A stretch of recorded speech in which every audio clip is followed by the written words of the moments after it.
সাকিব আল হাসানের পক্ষে যারা অবস্থান করছিলেন তাদেরকে আপনারা লাঠিচার্জ করে ক্লিন করলেন।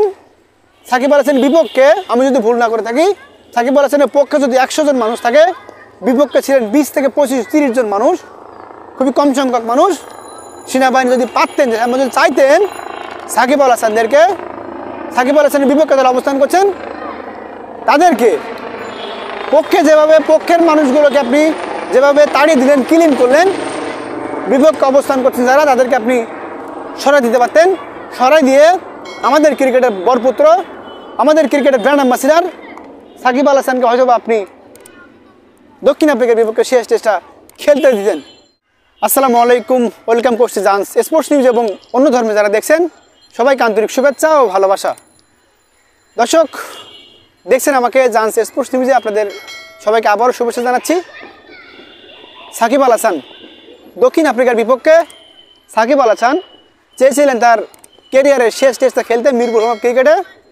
সাকিব আল হাসানের প্রিয় মাঠ, প্রিয় ফরম্যাট টেস্ট ক্রিকেটকে তিনি বিদায় জানাতে চাইছিলেন রাজকীয়ভাবে, যেমনটা জানিয়েছিলেন বিশ্ব ক্রিকেটের বরপুত্র শচীন টেন্ডুলকার।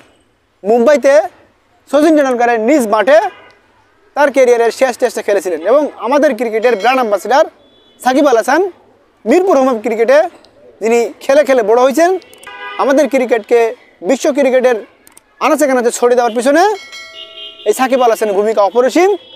সেই সাকিব আল হাসান তার চাওয়া মতে দক্ষিণ আফ্রিকার বিপক্ষে ক্যারিয়ারের শেষ টেস্টটা মিরপুর হোম অফ ক্রিকেটে খেলতে চেয়েছিলেন।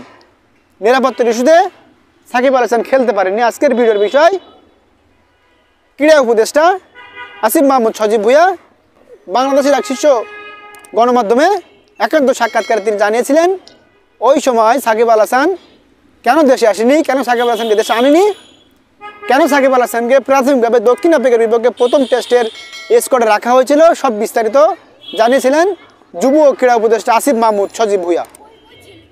আসিফ মাহমুদ সজীব ভুঁইয়া বিষয়টা এমনভাবে বলেন, দক্ষিণ আফ্রিকার বিপক্ষে যখন সাকিব আল হাসান খেলতে আসবেন বাংলাদেশে, দক্ষিণ আফ্রিকার গাড়িতে ঢিল মারা হবে, আক্রমণ করা হবে। অনেকগুলো স্ক্রিনশট উপদেষ্টাদের কাছে যায় এবং উপদেষ্টারা রিস্ক নেয়। নারী টি-20 বিশ্বকাপ বাংলাদেশে হওয়ার কথা ছিল, সেটাও সরিয়ে দুবাইতে করে। দক্ষিণ আফ্রিকার বিপক্ষে যদি বাংলাদেশের এই সিরিজটা না হতো, সেক্ষেত্রে হয়তো বাংলাদেশ ক্রিকেটাররা রিস্কের ভিতরে পড়তো, ঝুঁকির ভিতরে পড়তো। সেই রিস্কটা হয়তো আসিফ মাহমুদ সজীব ভুঁইয়া, ক্রীড়া উপদেষ্টা, নবনির্বাচিত বোর্ড প্রেসিডেন্ট ওই সময় ফারুক আহমেদ হয়তো বা এই রিস্কটা নিতে চাননি। তবে প্রাথমিকভাবে সাকিব আল হাসানকে স্কোয়াডে রাখা হয়। ফারুক আহমেদ আইসিসির বোর্ড মিটিংয়ে দুবাই গিয়েছিলেন। সাকিব আল হাসান আমেরিকা থেকে দুবাই আসছিলেন। আসিফ মাহমুদ সজীব ভুঁইয়া হয়তো বা বোর্ড প্রেসিডেন্টকে জানিয়েছিলেন সাকিব আল হাসানের ব্যাপারটা একটু রিস্ক হয়ে যাবে, তাকে দেশে আনা উচিত হবে না। দেশ যখন স্বাভাবিক হবে হয়তো বা তাকে দেশের মাটিতে এনে তার চাওয়া মতে বিদায়ী টেস্টটা খেলতে দেওয়া গেলেও দিতে পারে, কিংবা দিলেও দিতে পারেন সরকারি উপদেষ্টা, কিংবা এখন যেহেতু অন্তর্বর্তীকালীন সরকার আছে, যদি রাজনৈতিক কোনো দল আসে, তারা হয়তো বা সুযোগ করে এই সাকিব আল হাসানকে, আমাদের ক্রিকেটকে যিনি বিশ্বের দরবারে ছড়িয়ে দিয়েছেন, আমাদের বাংলাদেশকে যিনি বিশ্ব দরবারে পরিচয় করে দিয়েছেন আমাদের সাকিব আল হাসান, সেই সাকিব আল হাসানকে হয়তো বা একটা টেস্ট ঘরের মাঠে খেলার সুযোগ করে দিলেও দিতে পারে। তবে আমার একটা যুক্তি, আমার একটা কথা, যখনই সাকিব আল হাসানের এগেনস্টে কিংবা পক্ষে মিরপুর হোম অফ ক্রিকেটের 1-2 নম্বর গেটে মানুষজন, সাকিব আল হাসানের ভক্তরা অবস্থান নেয়, সাকিব আল হাসানের পক্ষে যারা অবস্থান করছিলেন তারা 1 নম্বর গেট থেকে 2 নম্বর গেটে আসার চেষ্টা করে, সেনাবাহিনীর বাধার মুখে পড়ে তারা 2 নম্বর গেটে আসতে পারে না, যে গেট দিয়ে প্লেয়াররা ঢুকে এবং বের হয়।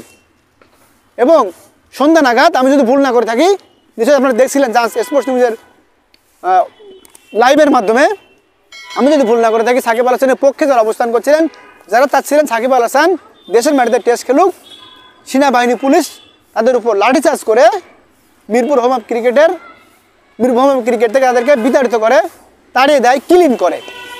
আমার প্রশ্ন, সাকিব আল হাসানের পক্ষে যারা অবস্থান করছিলেন তাদের আপনি যেভাবে মেরে লাঠিচার্জ করে মিরপুর হোম অফ ক্রিকেটের 1-2 নম্বর গেট থেকে তাদেরকে তাড়িয়ে দিয়েছিলেন, ক্লিন করেছিলেন, এবং তার পরের ফ্রাইডেতে, শুক্রবারে, সাকিবের ভক্তরা আবারও আন্দোলন করার প্ল্যানিং করে, কিন্তু শেষমেশ তারা সেনাবাহিনীকে সম্মান করে, দেশের এই পরিস্থিতিকে সম্মান করে তারা আন্দোলনে নামেনি। সাকিব আল হাসানের পক্ষে যারা অবস্থান করছিলেন তাদেরকে আপনারা লাঠিচার্জ করে ক্লিন করলেন।